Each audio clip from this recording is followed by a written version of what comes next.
السلام علیکم ورحمت الله وبرکاتو ملګرو نن به زه په دې ویډیو کې در وښیم چې د بل چا ټلیفون پر خپل موبایل څنګه اپډیټ شي. ملګرو ډېر اسانه دی، ویډیو تر اخره پورې وګورئ او نور دوستان چې موږ سره شیر کړي. زه د ویډیو نه طرفه ویډیو شروع کوم.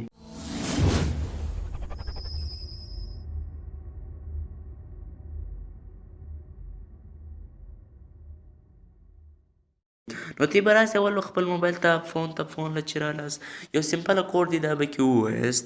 د هغه چا موبایل به درسره وي چې د هغه موبایل ټلیفون خپل موبایل اپډیټول غواړئ، نو ډبل سټار 21 سټار خپل نمبر به کې ووایاست. نو ملګرو دا چې مو وویل اخر کې به یې ووایاست چې دا به هغه ستا نمبر به د هغه په موبایل کې اکټیویټ سي، او چې هغه له هر ټلیفون راسي طالب هم راځي ته یې هم اورېدی سي. ډېر اسانه طریقه وه. او که تا برته غوښتل چې د هغه نمبر ټلیفون دې ما له نه راځي، نو ته 880002 چې دا دې ووهلئ نو ستا نمبر به د هغه د موبایل څخه ډسکنیکټ سي، نو چې هغه له هر ټلیفون راځي نو تا له به نه راځي.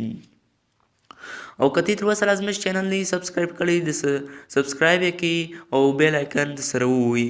د هغه رقم هره ورځ زموږ نوي ویډیو پر خپل چینل ورکوو. نو السلام.